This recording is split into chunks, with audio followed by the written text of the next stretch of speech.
Eh, Oke, selamat siang, Abang. Siap. Perkenalkan, nama saya Dava Dwi Putra.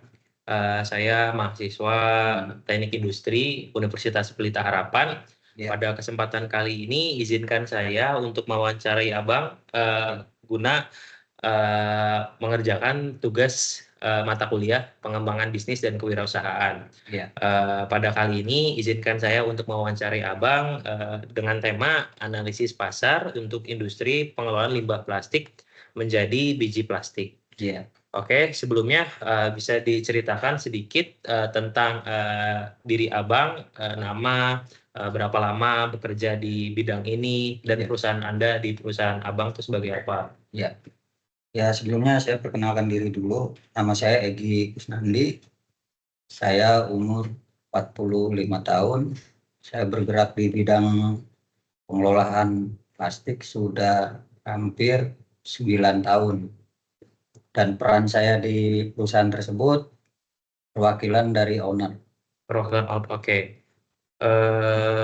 Lanjut Bang, pertanyaan yang kedua, apa sih Bang yang membuat Abang tertarik di bidang pengelolaan limbah ini? Ya, menurut saya agak sedikit berbeda ya. Kalau kita jadi pengelola, artinya menambah wawasan untuk kedepannya tuh seperti apa kehidupan kita nantinya. Oh, oke. Jadi kita jadi pengelola, terus kita pengembang bisnis juga, Iya, usaha betul, juga, kita betul. membantu masyarakat ya. Betul. Oke, Bang. Lanjut nih, Bang, untuk pertanyaan selanjutnya. Ya. Apakah perusahaan Abang menggunakan biji plastik daur ulang dalam proses produksi? Ya. Jika iya, biasanya plastik apa yang dipakai, Bang? Ya, kalau untuk perusahaan kita memang utama ya Pak, kita menggunakan biji plastik daur ulang. Terus yang kita pergunakan selama ini ya jenisnya ABS sama PE. Oh, ABS sama PE. Oke. Apa sih Bang yang menjadi pertimbangan utama atau faktor perusahaan Abang nih dalam memilih biji plastik daur ulang dibanding biji plastik yang masih baru gitu loh? Menurut saya itu faktor utama ya Pak. Faktor utama buat saya menjadi pertimbangan di mana harga pasar sekarang kan lagi melambung tinggi. Artinya kenapa kita nggak pergunakan yang daur ulang? Selama itu masih sama lah kualitasnya kan. Oh gitu. Jadi ya intinya balik lagi ke harga sih Bang. Iya, Ya. betul. Kalau kita dapat yang oke dengan harga yang lebih oke juga ya, ekonomis lah. ya. Tapi kan di segi kualitas juga masih bagus, masih bisa dipakai. Bisa dipakai. Oke. Lanjut nih Bang. Apa sih yang menjadi tantangan terbesar yang sering Abang hadapi nih dalam menggunakan biji plastik daur ulang? Tantangan yang terbesarnya ya ketika kita berkurang pemasukan, itu mempengaruhi juga untuk produksi kita juga. Oh jadi ketersediaan stoknya kali ya? Iya, karena kan kita berbicaranya daur ulang ya. Kalau daur ulang itu kan kita tergantung dari pemasukan. Oh iya, jadi kayak tergantung limbahnya nih lagi ada atau enggak, Betul. lagi gampang atau susah kayak gitu kali ya. Oh, oke. Selain itu masalah harga gitu Bang? Kalau masalah harga kan relatif Pak.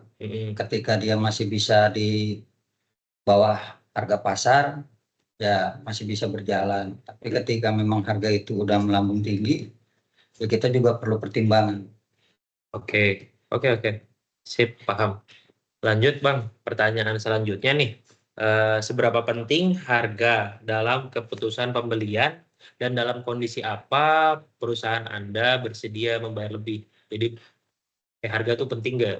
Kalau menurut saya harga itu penting juga Pak, karena kan mempengaruhi kualitas barang itu sendiri yang kita mau gunakan. Iya. Contohnya kayak plastik ABS, umpamanya kita kan dikelola dulu, kita lihat dulu sampelnya, kita proses. Itu ada dua opsi. Jadi ketika nanti barang itu bagus, ya kenapa sih kita nggak bayar lebih? Oh gitu, berarti harga sejalan dengan kualitas. Berarti kalau misalkan dibilang Abang bersedia bayar lebih, oke, cuman dilihat dulu kualitasnya. kualitasnya. Oke, paham. Oke. Clear. Lanjut nih Bang.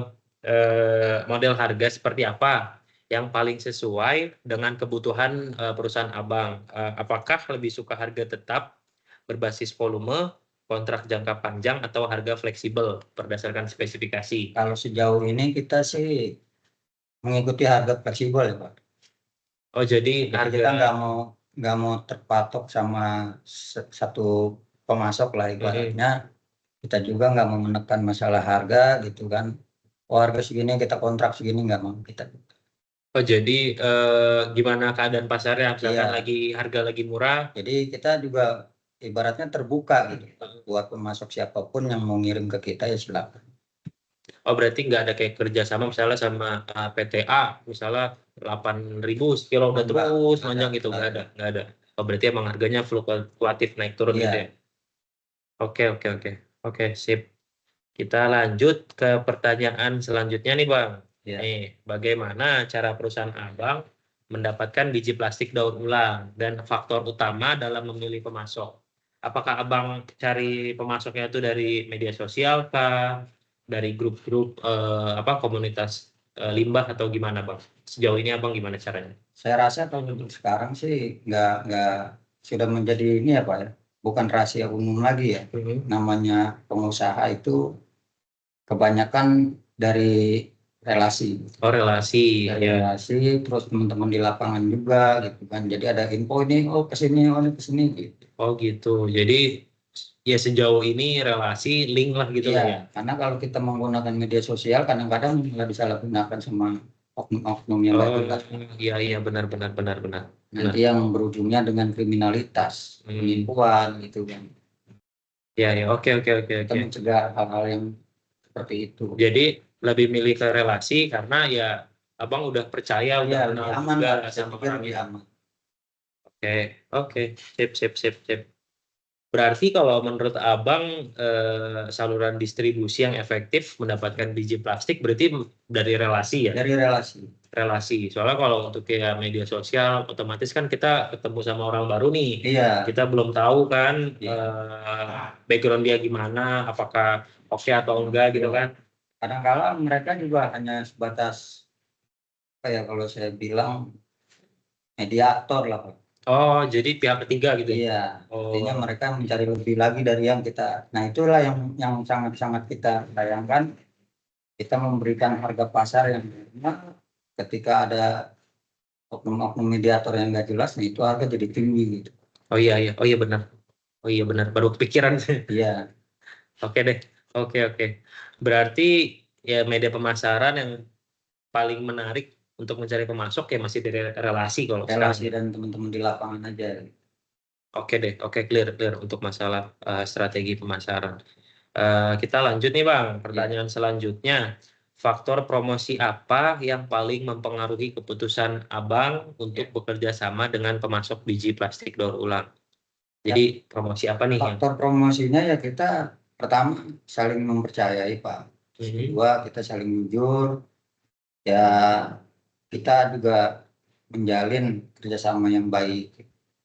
Di faktor utama itu untuk promosi ya kita saling sama-sama menguntungkan.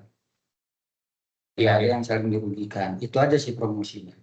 Oh, jadi ya pokoknya kayak simbiosis mutualisme lah, saling Iya, menguntungkan gitu. seperti itu. Cuman Jadi seperti kayak usaha syariat lah. ya. Tapi kalau misalkan abang nih, misalkan punya kenalan, contoh punya si A sama B, dia pengen masuk nih, Iya. biji plastik. Misalnya kalau si A dia ngasih diskon, terus yang si B dia mau ibaratnya apa ya? Bisnis tuh kayak diutangin dulu lah gitu loh, udah pakai Dipolis aja lah gitu, gitu. ya gitu. Ada lebih prefer kemana gitu, lebih milih yang mana? Atau kalau abang mah yang mana aja gitu, gimana? Enggak ini sih Pak ya. Apa kita kalau bicara diskon nggak mungkin ada pengusaha yang diskon gitu kan. Iya. Sedangkan ini dia juga kan belanja pemasukannya dia sendiri juga nggak ada diskon. Bahkan Iya. sekarang ini kita lagi digencarkan masalah pajak. Setiap pembelian barang bekas itu juga daur ulang tersebut ya ada PPN-nya juga. Oh Gimana gitu. dia mau Masih memberikan diskon. diskon Oh. gitu kan. Nah, gua ya yang tadi gua bilang itu lebih diinvoice-kan, saya rasa malah jadi beban nantinya Pak. Oh malah jadi beban. Iya, ketika nanti perusahaan saya lagi menurun, saya nggak bisa bayar Invoice. jadinya membebani saya juga. Oh iya, oke deh. Oke. Lanjut Bang. Iya.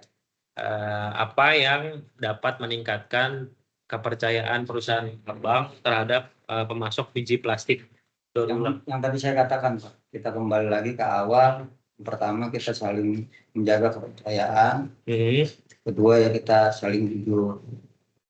Nah itulah yang akan menjadi nilai dalam usaha yang akan menjadi baik. Oke. Intinya mah kejujuran lah ya. Kejujuran lebih utama. Ya, ketika orang itu jujur pasti ya di belakangnya itu akan mengikuti lah sifat-sifat Iya, baiknya lah. betul. Oke.